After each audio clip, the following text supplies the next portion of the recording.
শীত তো প্রায় চলে গেছে বলতে একেবারেই নাই। হালকা হালকা একটু একটু শীত লাগে। আর এই শীতের মধ্যে কোনো কিছুই মনে হয় খাওয়া হয় নাই। পাতাকপি, তারপর হচ্ছে ফুলকপি, এগুলো কোনো কিছুরই পাকোড়া খাওয়া হয় নাই। তো আজকে আমি হচ্ছে একা একা পাকোড়া বানিয়ে খাচ্ছি। এটা হচ্ছে বাঁধাকপির পাকোড়া। কত সুন্দর দেখা যাচ্ছে না? মনে হয় যে আমি দোকান থেকে কিনে আনছি, কিন্তু এটা হচ্ছে আমি নিজ হাতেই বানাইছি। এখন হচ্ছে আমি তোমাদেরকে রেসিপিটা শেয়ার করব। খুবই ইজি, অনেক সহজ, তোমরাও ট্রাই করে দেখতে পারো। আর প্রথমে হচ্ছে আমি এখানে সবজিগুলো নিয়ে নিব, যেমন পাতাকপি, তারপরে হচ্ছে গাজর, কিছু আলু, আর হচ্ছে ওইটা হচ্ছে পেঁয়াজের কলি বলে, এই পেঁয়াজের কলি। আর আমি এখানে মশলা নিছি লবণ, হলুদের গুঁড়া, মরিচের গুঁড়া, ধনিয়ার গুঁড়া, আর হচ্ছে জিরার গুঁড়া। এটা দিয়ে হচ্ছে ভালো করে পাতাকপিগুলা ভালো করে ক্যাসলায় নিব যতক্ষণ পর্যন্ত না এটা হচ্ছে মিক্সড হচ্ছে। তারপর এখানে পরিমাণ মতো আদা রসুন বাটা আর হচ্ছে পেঁয়াজ কুচি নিয়ে ভালো করে আবার মিক্সড করে নিব। আর সবজিগুলো হচ্ছে একটু সময় নিয়ে ভালো করে মাখাইতে হবে। ভালো করে মাখাইতে মাখাইতে একবার সবজিগুলো কমে যাবে। অনেকে এখানে শুধু পাতাকপি দিয়েই বানায়। পাতাকপি প্রথমে হচ্ছে লবণ দিয়ে ভালো করে মাখায় নেয় আর পানিটা চিপে নেয়। আর আমার এখানে শুধু পাতাকপি না, আমার এখানে অনেক কিছু ছিল। পাতাকপি, তারপরে হচ্ছে গাজর, তারপরে হচ্ছে এখানে দিছি পেঁয়াজের কলি, অনেক কিছু দিছি। তো তাই প্রথমে আমি মাখায় পানিটা ফালাই নিই। আর মূলত এগুলো হচ্ছে আপু ভাজি করার জন্য রাখছিল, সব কিছু একসাথে মিক্সড করে মানে ভাজি করার জন্য কুচাইছে। আর আমি এখান থেকে নিয়ে নিছি পাকোড়া বানানোর জন্য। আর এই যে দেখেন আমি মাখাইতে মাখাইতে সবজিগুলো কত অল্প করে নিছি।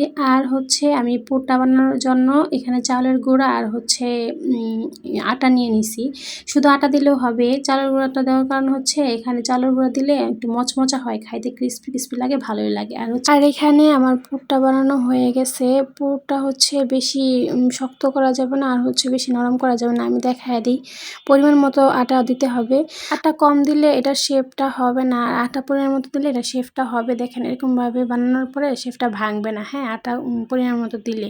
আর এখানে হচ্ছে আমি এখন এটা তেলে ভাজবো, দেখো।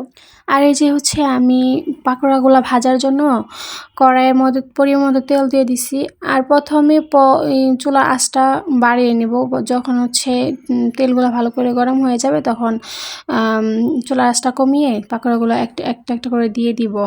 পাকোড়াগুলো দেওয়ার পরে চুলার আঁচটা কমায় দিব, কারণ বেশি করে দিলে তো উপরে পুড়ে যাবে আর ভিতরে হবেও না, ভালো করে ক্রিস্পি হবে না। এই জন্য প্রথমে চুলার আঁচটা একেবারে কমায় রাখতে হবে, হ্যাঁ। তারপরে যখন একবার আঁচটা হয়ে যাবে তখন একটু বাড়াইয়া তারপরে ভালো করে একটু মচমচ করে উঠিয়ে ফেলবো। আর এখানে আমি প্রথম যেগুলো দিচ্ছি একেবারে সেগুলো ভালো করে হয়েছে, উপরে মচমচ করে হয়ে গেছে। একবারে কিন্তু কমন আমার চুলার আঁচ, হ্যাঁ। এক পাট কিন্তু সুন্দর করে হয়ে গেছে, কত সুন্দর লাল হয়েছে, তাই না? আর বাকি যে 3টা পরে দিছে এগুলো একটু পরে উল্টাবো। আর এখন এগুলো একটু হয়ে গেছে, এই জন্য আগে এগুলো উল্টাই দিছি। আর এখানে দেখো সবগুলো আমার সুন্দর করে উপর দিয়ে মচমচ করে হয়েছে। আর এখানে আমার সবগুলো ভাজাও হয়ে গেছে, আমি এখন হচ্ছে এগুলো উঠিয়ে নিব। আর এই যে হচ্ছে আমার পাকোড়া ভাজা হয়ে গেছে, দেখেন কত সুন্দর হয়েছে না? কালারটাও কত সুন্দর হয়েছে, আর খেতে অনেক মজা হয়েছিল, অনেক ক্রিস্পিও হয়েছে, মচমচ হয়েছে, দেখতেও সুন্দর লাগতেছে পাকোড়াগুলো। তেলটা ভালো করে ঝেড়ে নিছি। আর বাকি যে পুরটা ছিল এখানে সেমভাবে আমি সবগুলা ভেজে নিছি একসাথে। আর আমার সবগুলা পাকোড়াই হচ্ছে মচমচা হয়েছিল, অনেক ক্রিস্পি হয়েছিল। মনে রাখতে হবে চুলার আঁচটা কিন্তু একবারে কমায় রাখতে হবে। আর এই যে হচ্ছে আমার পাকোড়া বানানো শেষ। আমি এখন আমার ভাগনাকে ট্রাই করে জিজ্ঞেস করবো কেমন হয়েছে।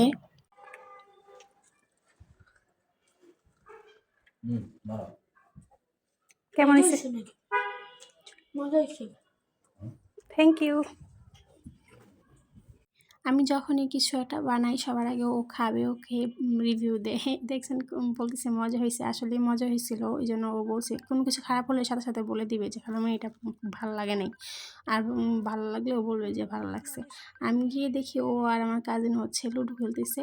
আমার কাজিনকে আগে দিয়ে দিছি, ওর হচ্ছে মানে ট্রাই করতে দিছি যে দেখো কেমন হয়েছে, রিভিউ দাও। এই জন্য তোমাদের সামনে দেখাই দিলাম। আসলে মজা হয়েছিল। তো আজকের জন্য আমার ভিডিও এতটুকুই। সবাই ভালো থাকবে, সুস্থ থাকবো। আসসালামু আলাইকুম, টাটা।